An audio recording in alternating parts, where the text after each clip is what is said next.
Hello, thank you so much for this opportunity to present the permanent exhibition at the National Library of Norway, Opplyst.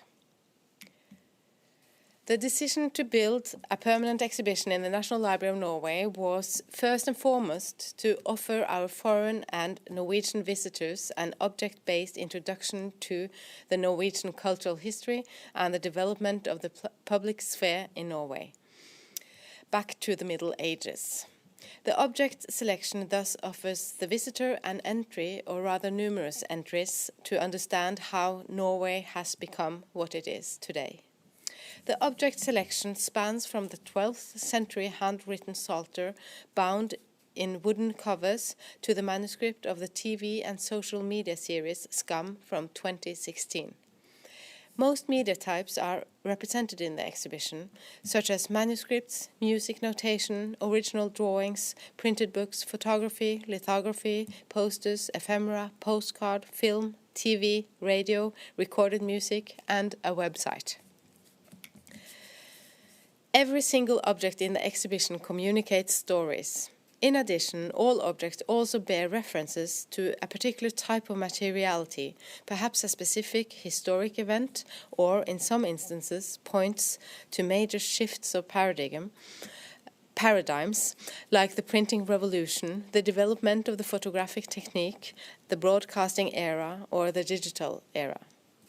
Collectively, the objects on display are presenting the Norwegian cultural history as complex, contradictory, diversified, and polyphone.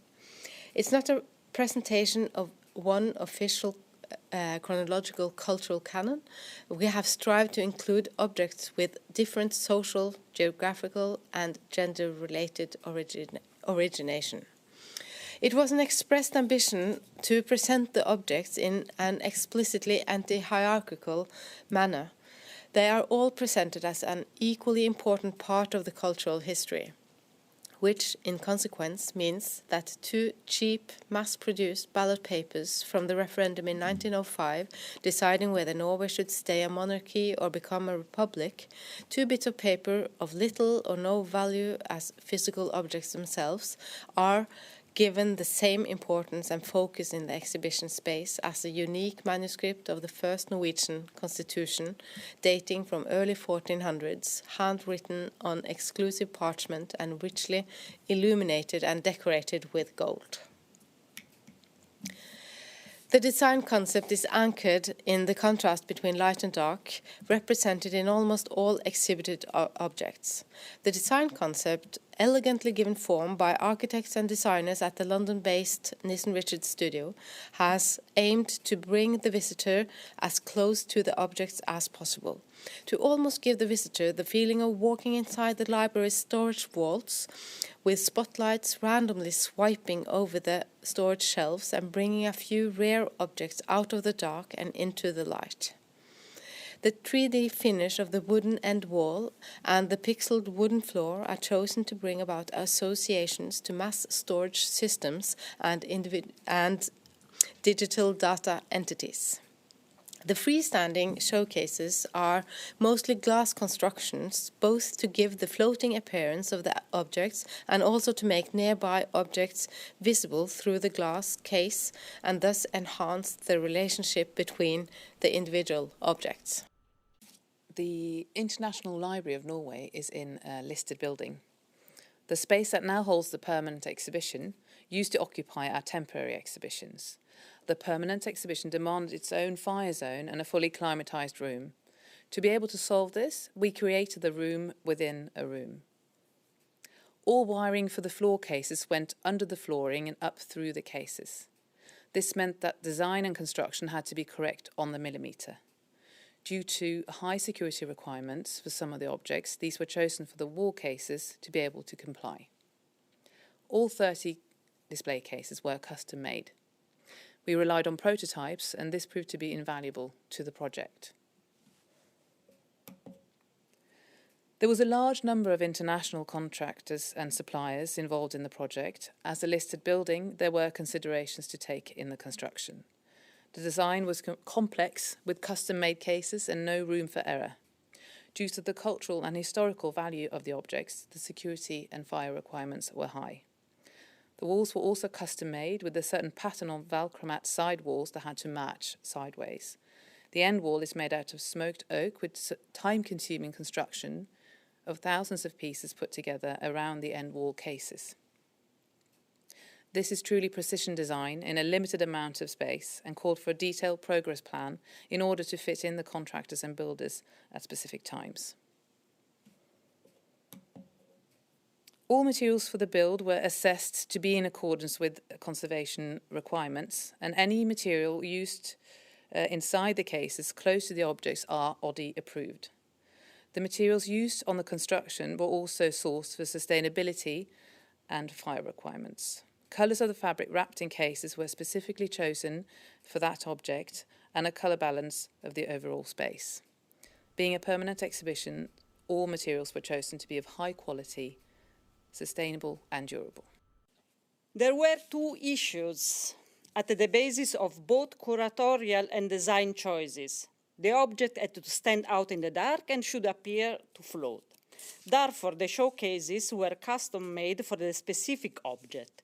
For both books and flat objects, different solutions were devised that could satisfy the design and curatorial needs and to be compatible with the object and its preservation needs.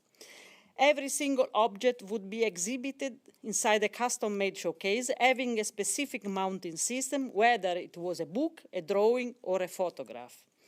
The research on possible solutions developed on parallel schedules, from the construction of mock-ups and facsimiles to the design of book cradles and all the necessary attachment solutions specially designed for each object. The design of book cradles turned out to be much more complicated than we had anticipated. Each support was to be designed with these criteria. You had to create as little visual disturbance as possible, should not reflect the light too much. If necessary, it had to be screwed onto walls or metal rods. It had to be made of suitable materials, be stable and welcoming for the book. Another challenge was the design of cradle for open books, which had to respect their natural opening.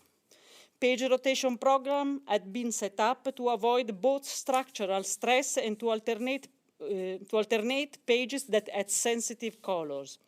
For each open book, 3 cradles were designed to support it in 3 separate places. All openings were evaluated, and moreover, the angle with respect to the base was calculated according to the characteristics of the book. A further challenge was the design of supports that had to be fixed on a metal rod to the back wall of the showcase and thus appearing suspended in the air. In the following slides, we will present a few examples. The distance from the back wall was guaranteed by metal rods either screwed onto the back wall or fixed to it by neodymium magnets. A metal frame was then fixed to the rods. The object, previously mounted on archival cardboard, was fixed to the frame with flat magnets glued on the back of the cardboard. Depending on the characteristic of the item, it has been hinged or fixed to the cardboard. Munch's self-portrait is mounted inside a passepartout, while the drawing on the right are fixed with Japanese paper hinges to a cardboard which remains invisible. In this showcase, 42 items were exhibited, varying not only by date or content, but also by type. Therefore, the display was adapted to the object, the quality of the material and their condition. Small support of perpex or cardboard, paper hinges or magnets, etc.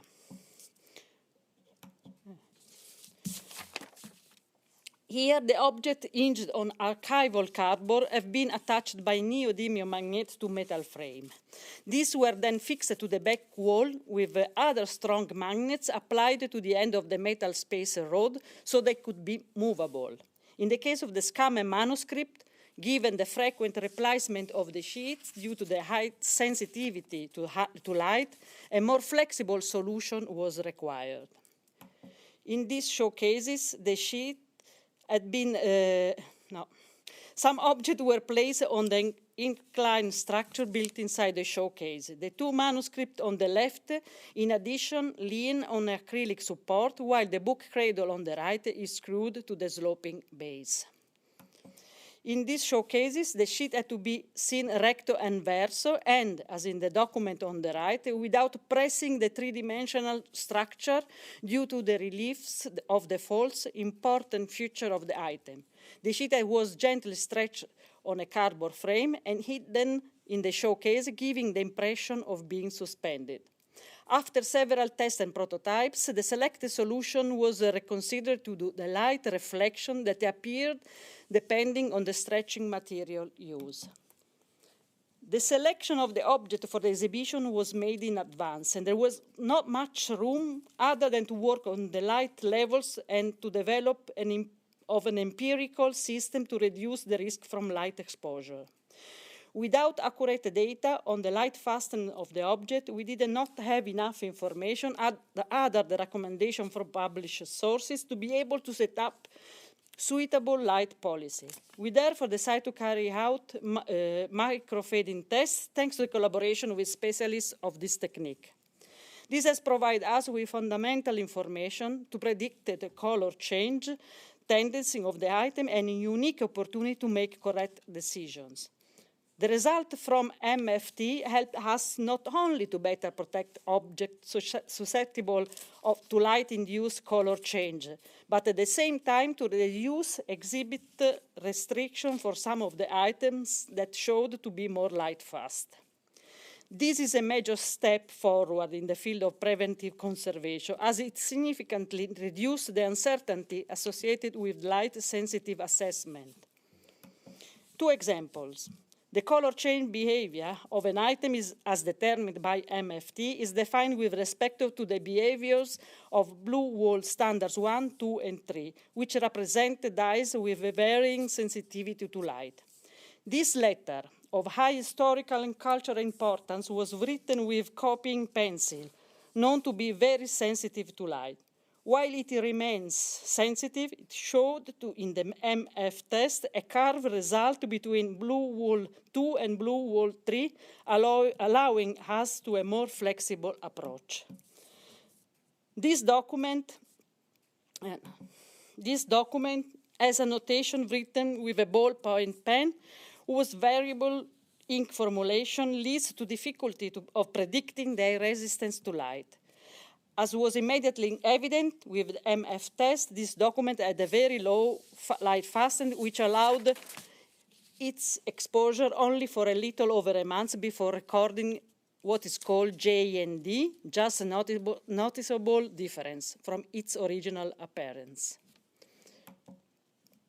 The formulation of lighting policies, and therefore of a rotation program, involves not only specific material or color, but other aspects such as the collection value of the item and the role of a color information, assessing the acceptable color change threshold.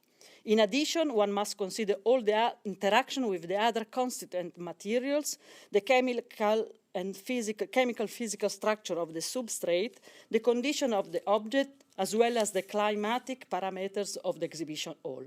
Considering all these aspects, all collected data allowed us to design a more flexible lighting scenario that includes a suitable lighting system, the library lighting policy, and the rotation program. The exhibition opened on February 27, 2020, with the Crown Prince of Norway, the Minister of Culture, and the Mayor of Oslo City present. We felt tremendous joy and happiness over at least being able to present these rare objects in such a beautiful and, from the object's point of view, caring room. We enjoyed 14 days of great visiting numbers and positive feedback before Oslo and, of course, the rest of the world shut down. When realizing the pandemic was going to last a while, we decided to temporarily close open books and turn off the lights in order to relieve any unnecessary stress to the objects when the exhibition was closed anyhow. Thank you so much.